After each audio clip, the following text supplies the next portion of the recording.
So I wanted to introduce my introduction to protest, and I'll start with the antithesis, which kind of stems from early readings on success with a positive mental attitude, a lot of New Age emphasis on, an awareness of there being multiple versions of things, so why not just focus on the positive and do my own thing?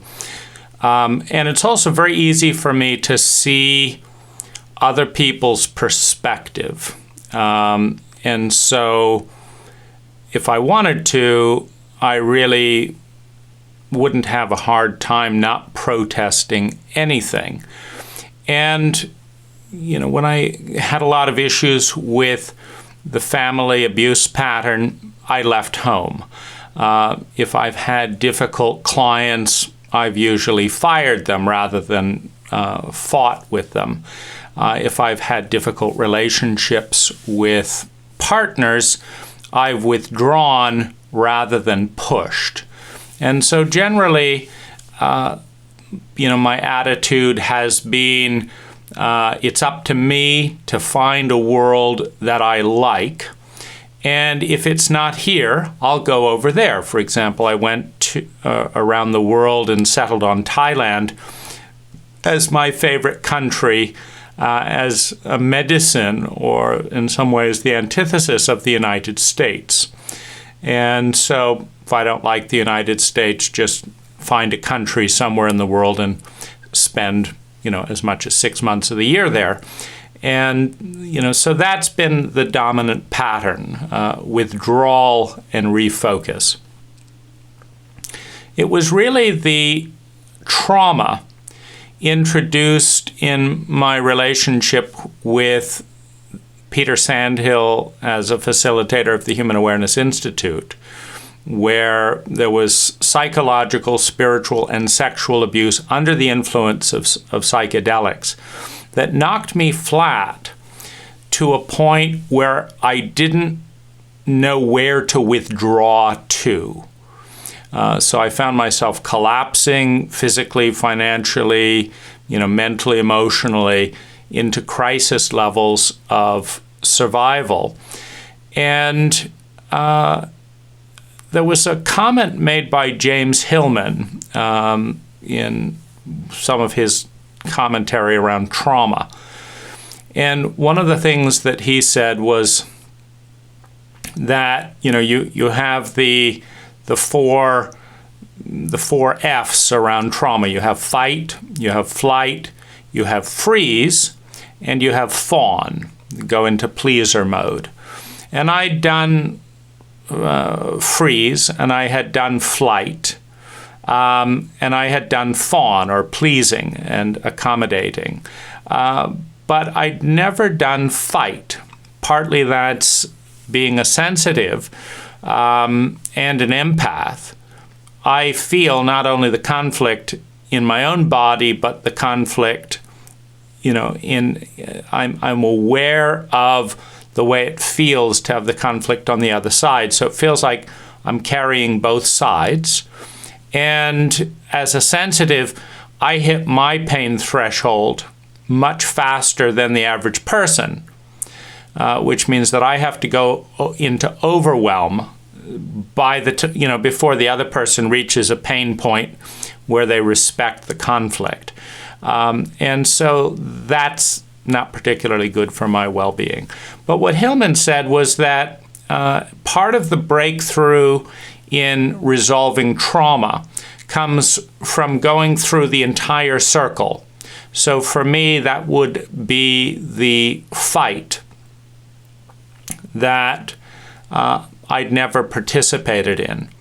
And I think that I learned early on that aggression, standing up for my boundaries with abusive and narcissistic parents, standing up for my boundaries in an education system, standing up for healthy boundaries in community, that there was a real sense of isolation, abandonment, attack, shock, particularly shock when you have parents that are, I guess,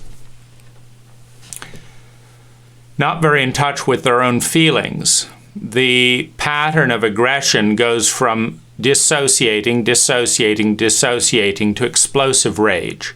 And that explosive rage, just completely overloaded my system. And this was both parents' interactions, suppression, explosive rage. And, and I didn't want and couldn't deal with the explosive rage. And so negotiation, accommodation, withdrawal, diplomacy, etc., and refocusing, has been the process. But when a professional therapist abused me under the influence of psychedelics and had so much impact, and then the Human Awareness Institute covered it up and tried to enlist me in the cover-up, then there was a definite sense that this wasn't right. And it wasn't right because this left other victims vulnerable. Meaning, I grew to understand that there had been other victims of sexual and psychological abuse in this therapeutic dynamic, and that no one had come forward. And that had left me exposed, and the abuse was amplified significantly under the influence of psychedelics. And the trauma became PTSD with the cover-up, when everyone put the secret of the abuse ahead of my well-being.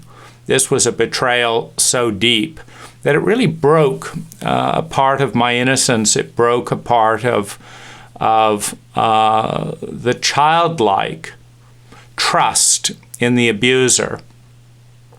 And so, this was a real crisis.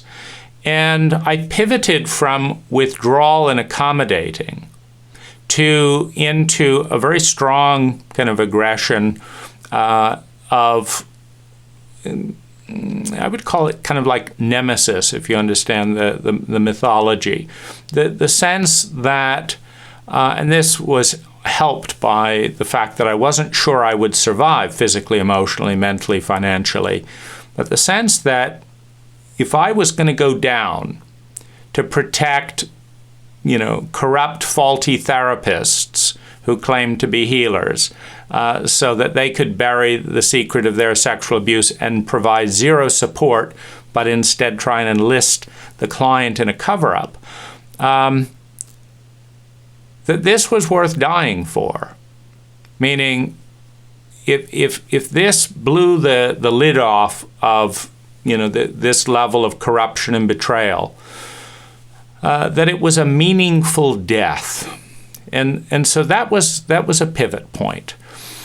And so my first kind of and there was a lot of kind of just unregulated energy, in part because as I faced aggression as an avenue of survival, security, love, and belonging, rather than withdrawal or freeze, etc.,